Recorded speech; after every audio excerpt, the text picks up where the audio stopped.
Biryani preparing. మిరపకాయలు వేసుకున్నాం తగినంత, అలా అలా ఖండించుదాం.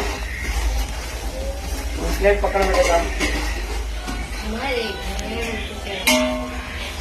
తగినంత అల్లం వేసుకున్నాం, అల్లం పేస్ట్ వేసుకున్నాం. ఇప్పుడైతే ఫ్రెష్గా తరుముకున్న టమాటా వేసుకున్నాం.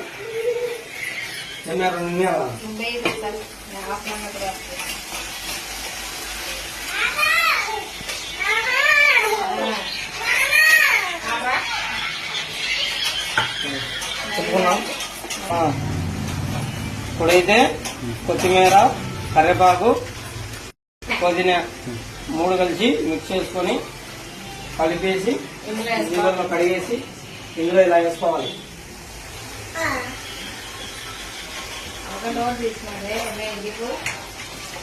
బిర్యానీ కావాలంటే తగిన వారం కావాలంటే ఇది మాత్రం ప్రిపేర్ అయితే ఉంటుంది.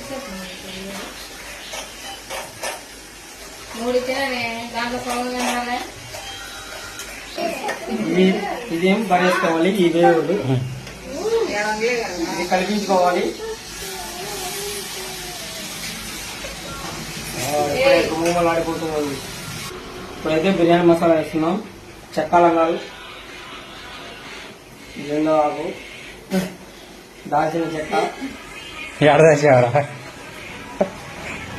ఊపిరి గుడ్డలు, ఏంటో చక్రాలు, ఇదంతా రోడ్డు మీద దొరికిన చెక్క, ఇవన్నీ వేస్తూ ఉన్నాం. ఇప్పుడైతే కలాయించుకున్నాం. కర్రీ బాగా అయింది.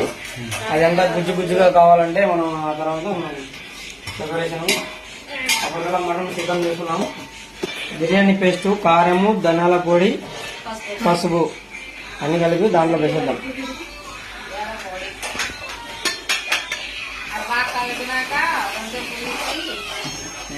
ఇది బాగా కలుపుకునేగా కొంచెం తినేసి రొయ్యలు వేసేస్తున్నాం.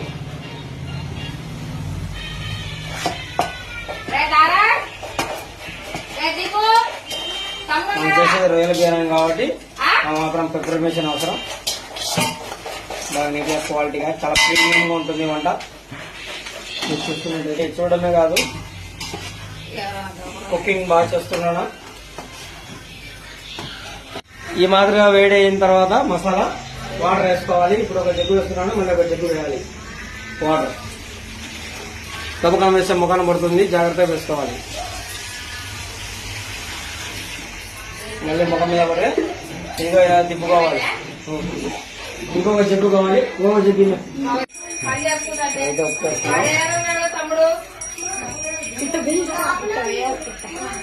తిప్పుకుంటే బాగా ఉప్పు బాగా కరుగుతుంది, మసాలా కూడా బాగా మిక్సింగ్ అవుతుంది.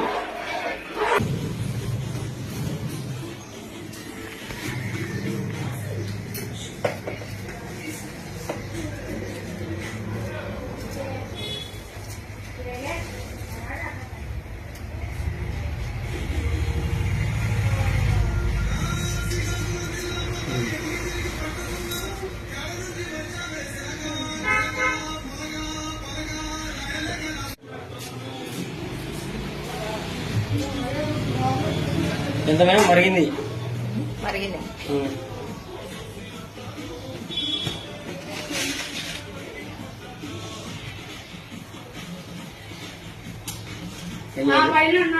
ఏదైనా చెప్పుమే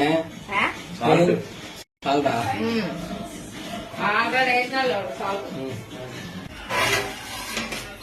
మూతనం ఇలా తిప్పి ఇలా దమ్ అవుతుంది. అది ఫైనల్ అయిపోయింది. Finish, biryani finish.